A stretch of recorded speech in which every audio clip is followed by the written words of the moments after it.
எப்படிங்க வருது நமக்கு? இதே நிலை தான் சக்திக்கு வருது, அதிபரா சக்திக்கு வருது. நல்லா தெரிஞ்சுக்கோங்க, சிவனுக்கு அபிஷேகம் தான், சக்திக்கு மந்திரம் தான்.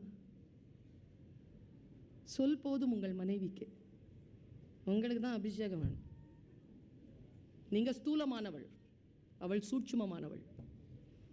சக்தி நிலையில் இருக்கக்கூடிய பெண்கள் எல்லோரும் சூட்சுமமானவர்கள். சூட்சுமம் என்பது வெளியில் தெரியாது, வெளியில் தெரியாது. பலம் வெளியில் தெரியும், ஸ்தூலம் வெளியில் தெரியும். நான் அப்படியே பார்த்துட்டே இருக்கேங்க. அந்த சீரியல்ல பிரேக் போட்டான். எங்க அம்மா சொன்னாங்க, நான் போய் மீன் பொரிச்சிட்டு வந்துடுறேன். வேணாம், நான் சீரியல் பார்க்க போறேன். வேணாம். அதிகாலைங்க, அடே அப்பா, சூரியன் உதிக்கிறாங்க, வராங்க பராசக்தி. பா, அவன் அசுரனையே இவ்வளவு அழகா படைச்சவன் பராசக்தியை எப்படி படைச்சிருப்பான்? தலைமுடி இப்படி பறக்குதுங்க, பின்னால சூரிய உதயம், திலகமிட்டு சர்வபூஷிதையா அப்படி இறங்குறான். அந்த அழகையே பார்த்துருக்கேன். வந்த உடனே அப்படி நின்னாங்க. வந்து நின்ன உடனே இந்த ஆள் இருக்கான்ல, நீலாம் பெரிய சக்தியா, நீலாம் ஒரு சாமியா, அறிவில்லை உனக்கு, என்ன மாதிரி ஆளோட போய் போட்டி போடுறதுக்கு வந்திருக்கிற? நீ நான் உலக மாதாவா? அவளுக்கு மிரள்றாங்க. அவளுக்கு இந்த மாதிரி கெட்ட வார்த்தைலாம் கேட்டு பழக்கம் இல்லை.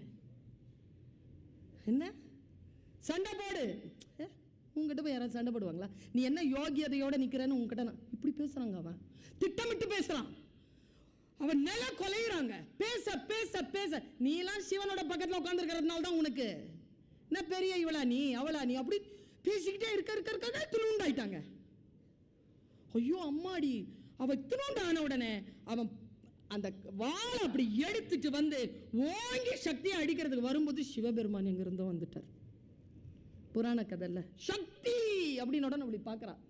நீதானடி என் அர்த்தாங்கினி, நீதானடி என் சக்தி, நீதாண்டி லோகமாதா, உனக்காக தானடி நான் இயங்குகிறேன். எழுந்து நில், அவன் யாரும் இல்லை, அவன் அற்பன். எழுந்து நின்று உன் சக்தி நிலையை உணர்னோட மூணு வந்தா பாருங்க, அவன் துணுண்டாயிட்டான். அவ கையில இருக்கிற சூலாயுதத்தை போட்டு அப்படியே போட்டா பாருங்க, நெஞ்சில துர்கா அப்படி நிற்கிறா. அதுதான் இன்னைக்கும் துர்கா பூஜாவில் கல்கட்டால காளி அப்படி நிற்பா. துர்கை, துர்கா மாசுரனை அழிச்சதுனால அவளுக்கு துர்கைன்னு பேர். நான் இதை உங்ககிட்ட சொல்லிட்டேன். நான் ஏன் தூங்கலை? ஏன் தெரியுமா? என்னை அழிக்கும் ஆயுதம் இந்த உலகத்தில் உண்டு. பெண்களே, உங்களுக்கு எதிராக இந்த ஆயுதம் வருகின்ற பொழுது மிஸ்டர் சிவபெருமான் வருவார் என்று காத்திருக்காமல், அவன் நோக்கம் என்னை சாய்ப்ப